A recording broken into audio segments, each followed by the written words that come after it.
सभी भक्तों को साधुवाद। आज हम लोग गीता का 13वां अध्याय का श्रवण करेंगे। यह श्रीमद् भगवत गीता यथारूप जो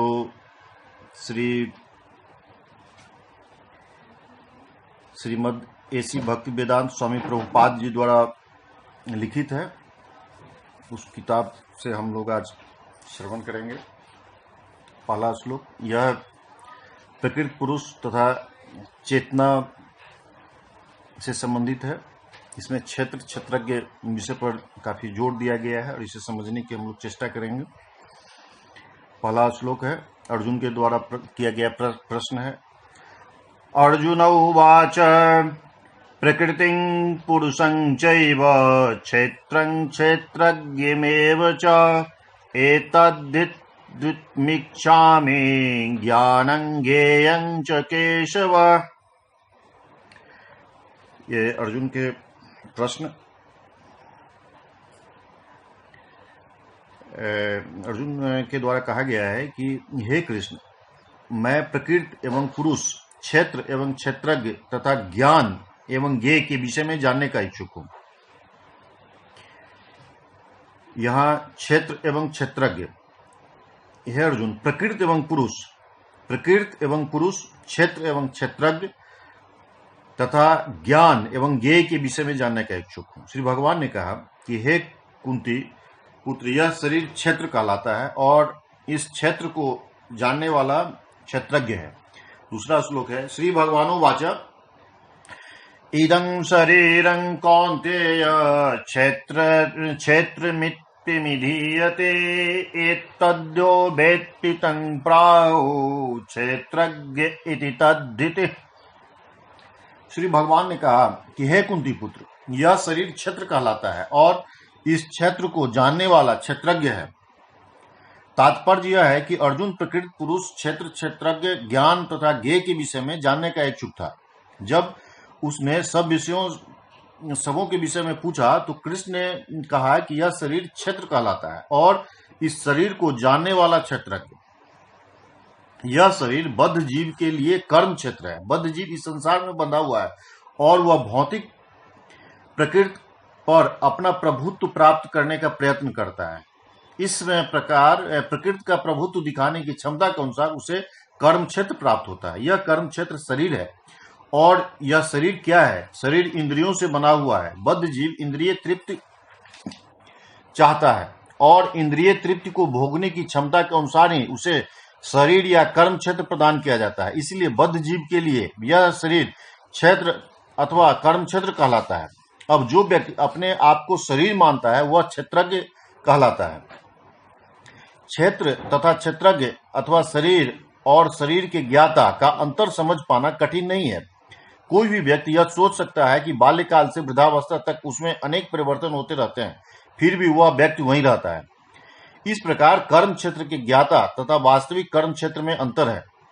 एक बद्ध जीव यह जान सकता है कि वह अपने शरीर से भिन्न है। प्रारंभ में ही बताया गया है कि देहोनिस्मिन, जीव शरीर के भीतर है और यह शरीर बालक से किशोर, किशोर से तरुण, तरुण से वृद्ध रूप में बदलता रहता है और शरीरधारी जानता है कि शरीर परिवर्तन हो रहा है। स्वामी स्पष्ट क्षेत्रज्ञ है। कभी कभी हम सोचते हैं कि मैं सुखी हूं, मैं पुरुष हूं, मैं स्त्री हूं, मैं कुत्ता हूं, मैं बिल्ली हूं। ये ज्ञाता की शारीरिक उपाधियां हैं, लेकिन ज्ञाता शरीर से भिन्न है। भले ही हम तरह तरह की वस्तुएं प्रयोग में लाते हैं जैसे कपड़े इत्यादि, लेकिन हम जानते हैं कि हम इन वस्तुओं से भिन्न है। इसी प्रकार थोड़ा विचार करके हम यह भी जानते हैं कि हम शरीर से भिन्न है। मैं, तुम या अन्य कोई जिसे शरीर धारण कर रखा है क्षेत्रज्ञ कहलाता है, अर्थात वह कर्म क्षेत्र का ज्ञाता है और यह शरीर क्षेत्र है, साक्षात कर्म क्षेत्र। भगवत गीता के प्रथम 6 अध्यायों में शरीर के ज्ञाता जीव तथा जिस स्थिति में वह भगवान को समझ सकता है उसका वर्णन हुआ है। बीच के 6 अध्यायों में भगवान तथा भगवान के साथ जीवात्मा के संबंध एवं भक्त के प्रसंग में परमात्मा का वर्णन है। इस अध्यायों में भगवान की श्रेष्ठता तथा जीव के अधीन अवस्था की निश्चित रूप से परिभाषा दी गई है। जीवात्मा सभी प्रकार के अधीन है और अपनी विस्मृति के कारण वे कष्ट उठा रही है। जब पुण्य कर्मों द्वारा उन्हें प्रकाश मिलता है तो वे विभिन्न परिस्थितियों में यथा आर्त, धनहीन, जिज्ञासु तथा ज्ञान पिपासु के रूप में भगवान के पास पहुंचती है।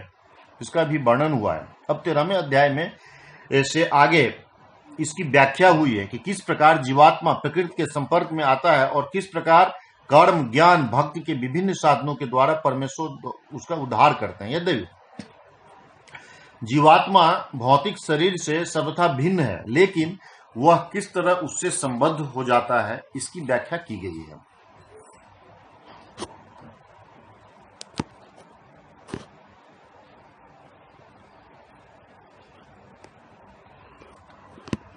अब तीसरा श्लोक है,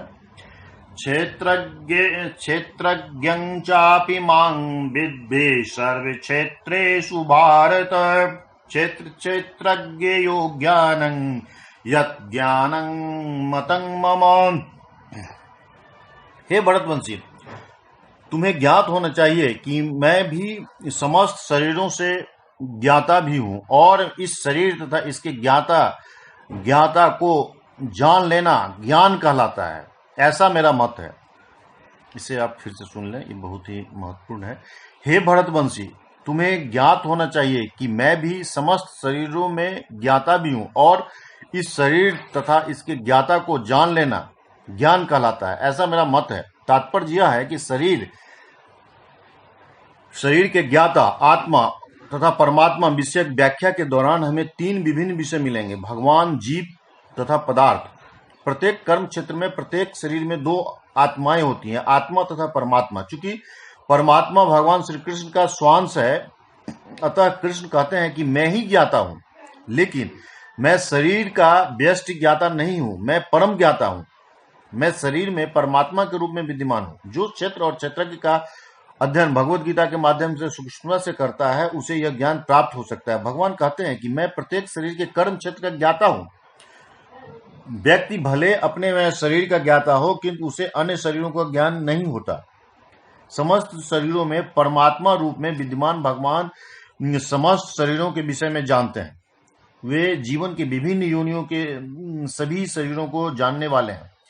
एक नागरिक अपने में भूमि खंड के विषय में सब कुछ जानता है, लेकिन राजा जो न केवल अपने महल का अपितु प्रत्येक नागरिक की भू संपत्ति का ज्ञाता रहता है, उसी प्रकार कोई भी भले ही अपने शरीर का स्वामी हो, लेकिन परमेश्वर समस्त शरीरों के अधिपति हैं।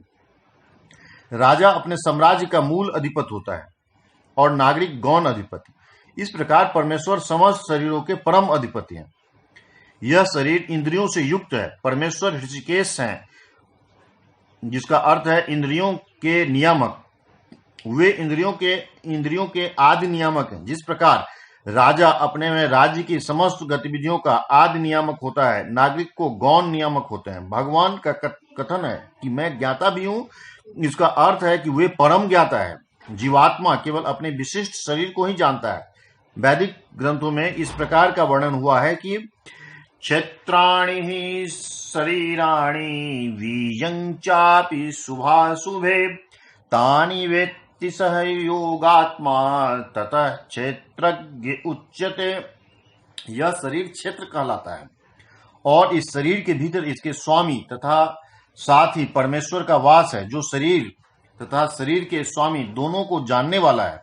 इसीलिए उन्हें समस्त क्षेत्रों का ज्ञाता कहा जाता है। कर्म क्षेत्र के ज्ञाता तथा समस्त कर्मों के परम ज्ञाता का अंतर आगे बतलाया जा रहा है। वैदिक ग्रंथों में शरीर, आत्मा तथा परमात्मा के स्वरूप की सम्यक जानकारी ज्ञान नाम से अभिहित की जाती है, ऐसा कृष्ण का मत है। आत्मा तथा परमात्मा को एक मानते हुए भी पृथक पृथक समझना ज्ञान है। जो कर्म क्षेत्र के ज्ञाता को नहीं समझता, उसे पूर्ण ज्ञान नहीं होता है। मनुष्य को प्रकृति, पुरुष तथा ईश्वर की स्थिति समझनी होती है। उसे इन तीनों के विभिन्न रूपों में किसी प्रकार का भ्रम नहीं होना चाहिए। मनुष्य को चित्र तुलिका में भ्रम नहीं होना चाहिए। यह भौतिक जगत को कर्म क्षेत्र के रूप में है, प्रकृत है। यह भौतिक जगत जो कर्म क्षेत्र के रूप में है, प्रकृति है और यह प्रकृति का भोक्ता जीव है और इन दोनों के ऊपर परम नियामक भगवान है। वैदिक भाषा में इसे इस प्रकार कहा गया है कि भोक्ता भोग्यं प्रेरितारं च मत्वा सर्व प्रोक्ता त्रिविधं ब्रह्म में तत्। ब्रह्म के 3 स्वरूप हैं। प्रकृति कर्म के रूप में ब्रह्म है तथा जीव भी ब्रह्म है, जो भौतिक प्रकृति को अपने नियंत्रण में रखने का प्रयत्न करता है और इन दोनों का नियामक भी ब्रह्म है, लेकिन वास्तविक नियामक वही है।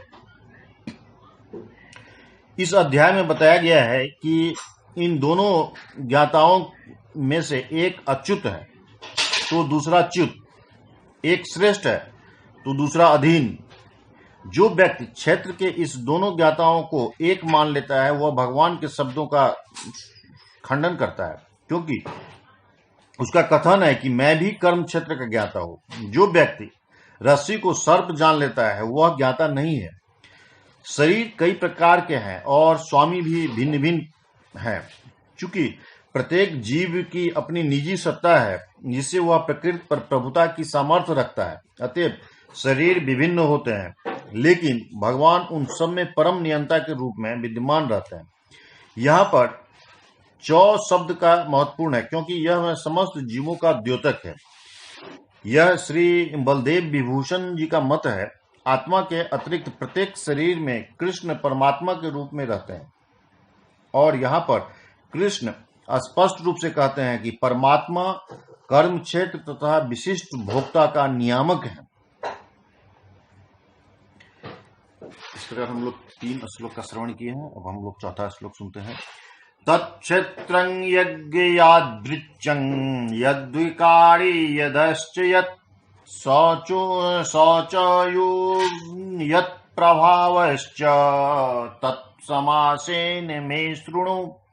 अब तुम मुझ में यह सब संक्षेप में सुनो कि कर्म क्षेत्र क्या है, यह किस प्रकार बना है, इसमें क्या परिवर्तन होते हैं, यह कहां से उत्पन्न होता है, इस कर्म क्षेत्र को जानने वाला कौन है और उसके आगे क्या प्रभाव है।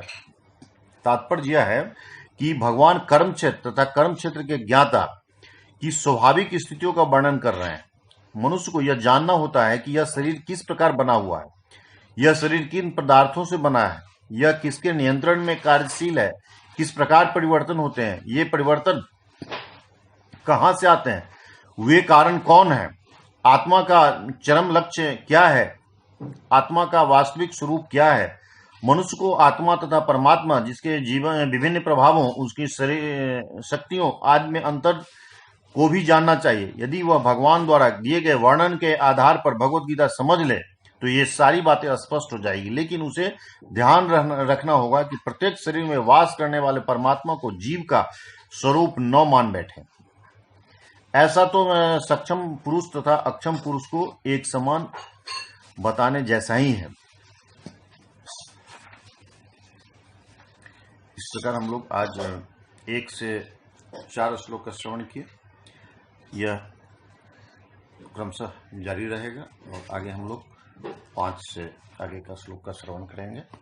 आप लोगों को भक्तिपूर्वक श्रवण करने के लिए बहुत बहुत साधुवाद और धन्यवाद।